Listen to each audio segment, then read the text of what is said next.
Okay, welcome everyone to this expert interview. Now, maybe probably 10 years ago, we would have heard the words VA, and many of us would have thought, what is a VA? It's probably another acronym for something else. But now, all of a sudden, particularly in the last 5 years, the word VA has become very, very important to a lot of people, particularly people in business. So, I'm very happy to have Amanda Paterson on this particular expert interview. And welcome, Amanda, to talk about the VA industry. Hi. So, Amanda, give us a little bit about your background and actually what led you into the VA. Well, for those that haven't yet figured it out, virtual assistant arena. So I basically came from a corporate background in marketing and administration. So I worked for numerous of big, high-profile companies, and it probably wasn't until I had my first baby at 31. So I had done my career. I've done that years and years of career.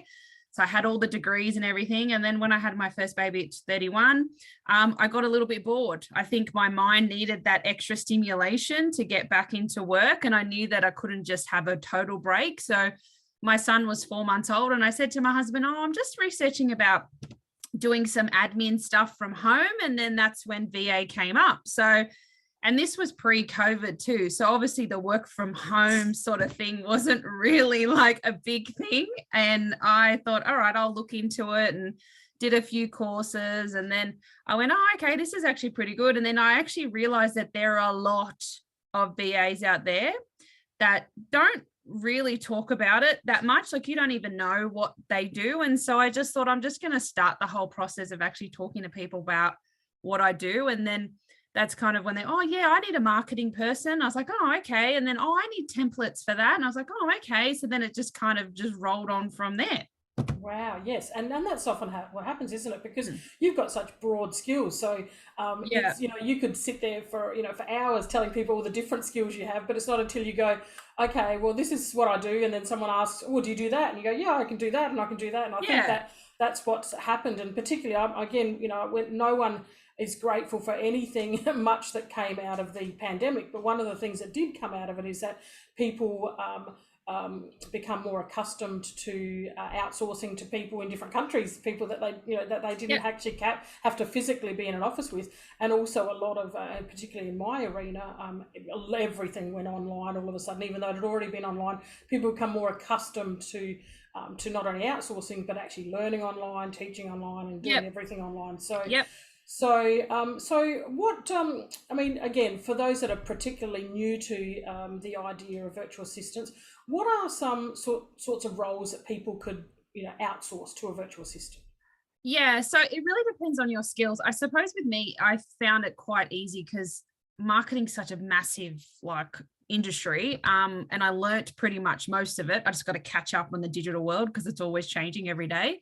But really, you could do anything. Like when I first started with a few of my clients, I was just basically doing basic data entry. Like they just needed spreadsheets created, or they needed to do some research about, oh, can you find out what my competitors are doing, or something simple as, oh, I need a spreadsheet with all my contacts on it. I've got a whole bunch of websites I need you to go on and grab them. So it could be something as basic as that.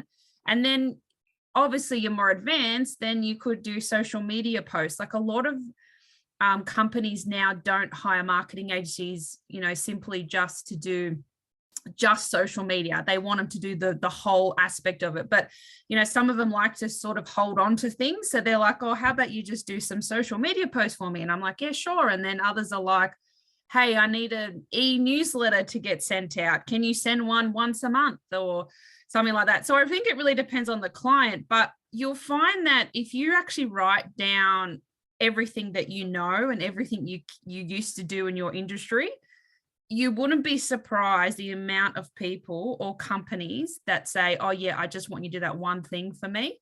They might have someone who's not really savvy in it, or they're not savvy in it. They're like, oh, can you just handle that side of it? And it's quite easy just to simply do it, send it to them for approval, and then it's done. So and that's quick cash for you, every month. So I think what you probably need to do is write down your skill set and what you're known for and what you can do, and then you could pretty much outsource that to anyone. Yeah, I love that. Excellent. And I think that one of the things that I found, having interviewed, I'd have to say, I don't know, 80 VAs, is that the biggest issue that seems to happen for a lot of business owners is the vetting process. Because for me, I always just off before I rarely outsource anything, but what I was doing was just checking to see, well, what are people's skill sets. So people would send me a portfolio. I even taught some people how to actually put their portfolio into Canva so they could just send me a link, because I wanted to make it easy for me. So I was like, can I just show you how to do this? Go and set up a portfolio, send it to me, because you're sending me all these 5 different places and I haven't got time. And often what I found is that people had a particular skill set, but because someone asked if they could do something else, rather than actually be really really mindful and thinking, oh, actually, do I really have the expertise to do this? They would just offer the job, and then all of a sudden they've gone from doing something really, really well to doing dabbling in something that they don't know how to do really well. And then they come across people like me who go, don't do that, stop. You're now you've got a bad name. I'm not going to refer anyone to you, because you've already proven that that one thing you did was great, but why did you go on, and is that something you find, that you've noticed? And I think, when you start, I've made that mistake too. When I started, I was like, oh, yep, I could do anything, because obviously you want the money, right? So it's all about, oh, I need the job, I need the money. So you go, yes, I can do this, this, and this. And then when you actually sit down with the client and say, they go, oh, I want this specifically. Like for me, I'm not 100% into Pinterest, right? I know it enough to go, okay, but I don't know it. And I said to the client, oh yeah, I'm good, I can do it. But you don't realize just how massive the job can be if you don't understand it. So here I was trying to go, oh, I can research stuff and go to Udemy and learn about Pinterest, but still I didn't have the right goals. I didn't really have the right experience to be able to do that. So yes, you do fail like that in the beginning. And I think that's what you shouldn't do. Like if you ever want to take a tip from the mistakes I've ever made, is number one is stick to what you know, right? There is plenty of jobs out there of people who are looking for something that you are good at. You don't realize unless you start opening your mouth and start getting yourself out there, that someone will say, oh, hey, actually, I really need someone to do that. And you go, oh, okay, great, I can do it, right? So, and I think the other thing that you've got to learn the mistakes I've made is that not every client is going to like you anyway, right? So you think, oh, they're the best client, I know that job off by heart, but they're just not going to like you, right? They're not going to like your style. They're not going to like the way you work. Like I worked with my friends, my family, I worked with people I didn't know. And some of them not that I don't talk to anymore, but I don't work with anymore. Yes. Because I'm just not the right fit to what they were looking for. They might have been looking for someone that was purely more professional than me. See, I'm a bit more of a laid back marketer. I like to strategize. I like to talk and chat. They probably didn't want that. They probably just want someone to get in and get out, just do what you got to do and move on. Right. And, and I was always a bit mindful about, I didn't want to upset the client, but another client said, no, I actually wanted you to be like, I'm going to do this. Is that okay? Right. So I was like, okay. So I misunderstood really what the client was looking for as well. But then it's also, they probably weren't looking for me. So you're gonna have ones that are really like love you, and you're gonna have ones that hate you. And there's nothing you can do about it. Right. You just got to move on. Okay. I got to find the next one. Right. Like everyone has something that you're really good at. Everyone has a skill set that you love. You just got to find those people. And I could honestly say after 4 years of doing this, I've got the clients that I love, right? And I'll probably never, ever get rid of them, even if I go back to full-time work or anything like that, because I've just really embedded into their business. I believe in their business and I'm the right fit for them. Yeah, sure. But other ones that I worked with, I wasn't. So you just got to move on and then find someone else. Yeah, I agree, and having been in the business coaching industry for 20 years, I agree wholeheartedly with what you say. Everyone thinks that we have to try and fit into each other's mold. When it's not authentic and it's not natural, then you're not going to be doing it at your best, and they're not going to get the best. And ultimately, that's why sometimes just some getting a few jobs with people, or even before that, which is something that I do, is I have a very clear idea on who I want to work with and how I work. And so before I even take on clients, I say, well, this is the way I work. This is a, in some ways like an assessment for you to work for me. Obviously, you don't have to go to that level, but obviously just some sort of way of being clear about how you work, so that people can then understand before it gets to a confrontation point or an uncomfortable stage. So have you got any other tips for people that are maybe starting out in the VA industry that you just wanted to share with us? Well, yeah. So look, this is your business, so you have to drive it. If you're not going to drive it, you're not going to get anywhere. I have too many VAs that I have met, across the years that say, oh, I can't find any work. Well, I know you can't find work because you're not trying, right? Like I applied for so many roles. I even rang up a few local businesses I know were asking for people. I said, look, would you mind me working from home? No. Okay, great. And I moved on, right? But that's also how you get your confidence, right? And when you learn about, rejection, you kind of like, okay, whatever, and you move on, right? So it kind of helps with you boosting to find clients. So you have to drive it. And the other thing you have to realize is when you are working for, because you are a subcontractor, you are not an employee. So you need to get that out of your head, right? And it's the hardest thing when I actually subcontract out to VAs. They still think I'm their employer. And I think you need to really remove that entire word from your vocabulary when you become a VA, because when you go into a client's business, you actually have to treat it like it's your own business. So if that business fails, you fail. And when other VAs come in, they just go, oh, I'm just waiting for work. Oh, they haven't sent me anything. What's going on? What's happening here? Then you're not going to succeed. Because basically the reason why people subcontract is because they want to be able to trust you enough to get the job done. With an employer, they can check on you with KPIs and reviews and all that sort of stuff that they do. They're not going to do that when you're a VA as a subcontractor. You're going to have to be able to be that person that they say, wow, that person's actually invested in my business because they want to grow it, and then they'll keep you long term. Love that. And that's the topic that I've been talking about with a few people recently.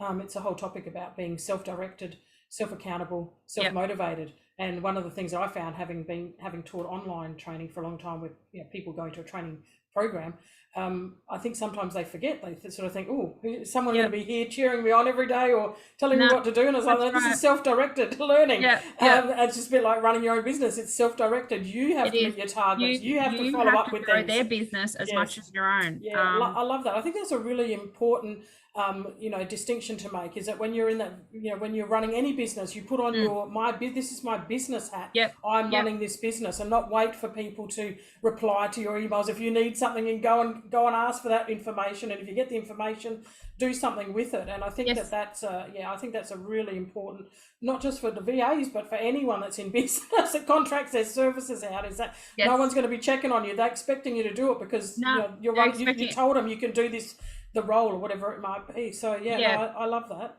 And even if you are saying, oh, I'm going to have this deadline, I'm going to have it done by then, and you're not honest about it. Like I had to be honest and say, look, I'm actually a mum, so I'm going to have those days where I'm probably not going to be contactable, but just message me and I'll message you back. You have to have that honesty, or then you're just not going to have the trust, And I know a lot of VAs and a lot of clients that I've ended up picking up because they go, oh, my VA drifted off the face of the planet. Like, I don't know where she is. I was like, how does that work? And then she's like, I don't know. She just said her kids were sick and they never heard from her again. Again, so the communication, isn't it? You've got to constantly keep, and that's why I said you are a business owner. You're not an employee. You can't ghost people. It's not like when you're dating or something. You can't ghost people. Like, you need to keep in touch with people. Like, that's the point of this. That's right. Exactly. And again, people don't realize that a lot of business is from business referrals, word of mouth. My business I've ran for 20 years. I don't think I've never advertised on Facebook. I've never advertised anywhere. It's word of mouth. People. It's all word of mouth. Yeah. Good word of mouth or negative word of mouth. It travels fast. It travels around the internet. I've got a list of, I think, 6 or 7 people that I've been spoken about in some coaching groups that I'm in, that people have said, don't ever use that VA. And I thought, oh, that poor bugger, she doesn't probably realise. And most of it was about that communication that you're talking about, the actual lack of being able to say, okay, well, I've actually got something going on in my life right now, and so I need to withdraw from this contract, or I'll get back to you at this time, or Yep. I can do it at this time. Does that still work, or should we? And again, communication. Yep. It can be awkward, but I think that communication is key to anything, or success personally and professionally. Exactly. And it's funny because I know a few introvert VAs, and I actually said you need to go read some books about how to actually get yourself out of that zone just for 5 seconds. You know, you don't have to be in that zone forever, right? You just need to get out of it, get what you need from a customer or client, and make sure you know what they want. And then you can go back into your zone, and absolutely. And I think, you have to, I think as well as a VA, I've learnt my weaknesses more than I learnt my weaknesses as an employee. Sure. Because you had to step out of that comfort zone as well. And I think a lot of VAs think, oh, I'm not going to do that. Again, you're thinking like an employer, right? Yeah. Employee. So you really need to get out of that comfort zone and go, okay, well, what are actually my weaknesses? And that's what I'm saying at the beginning. My mistakes I made is my weakness was I thought I was better at something which I wasn't. Yeah. You don't need to be good at everything. You just got to find the right niche for you and the right client for you, Absolutely. Oh, this has been wonderful. And I know that we'll catch up again to talk a bit more about some other topics, but thank you so much for sharing, some of your mistakes. I mean, a lot of times in my training programs, I talk about my mistakes because it's a way of trying to help people shortcut that, just an awareness of, okay, this is what I did, and I did this a few times and it didn't work. So, maybe you could avoid having to make those mistakes as well, because in any business, we will find situations where we put ourselves in that are not the best for us or our clients. And so by being able to actually be honestly self-reflect and say, actually, I didn't actually communicate that well, or I didn't do this, or I didn't do that. So I'm going to make sure that I actually keep that in mind so that I don't repeat that same mistake again. That's the way that we grow and evolve. So, well, thank you so much, Amanda, for sharing with everyone on this expert interview, and look forward to maybe catching up again to talk about maybe some specific topics relating to VAs, because one of the things you talked about earlier, which is about like that spreadsheet stuff. I mean, I've worked with spreadsheets my whole life, but I have to say it's one of the areas my brain gets so tired. And that's someone else, right? That's right. Someone else goes, oh, I can do this really easily, and I can go, I can do it, but it's not the best. It's not the most useful time for me, because I could create something in an hour or spend 7 hours in an Excel spreadsheet, which is not fun for me either. So my brain, so again, sometimes looking at what we can outsource to someone else that enjoys doing it will probably do it better than us. Save us money, because for me, spending 5 or 6 hours doing something where I could have recorded an entire course in an hour is a big, huge difference to me outsourcing to someone else. So I've already got some ideas of outsourcing. So yeah, thanks again for sharing your expertise and your honesty, and I look forward to chatting again soon. Thanks very much. Oh, good. Amanda. Thanks, guys. Bye. Well, thanks everyone for watching. Look forward to sharing some more expert interviews with you coming up soon. But in the meantime, I'll drop the Amanda's information below, so you can go and check her out and maybe connect, have a conversation, see whether it's something that might fit for you. All right. Thanks very much, everyone. Bye for now.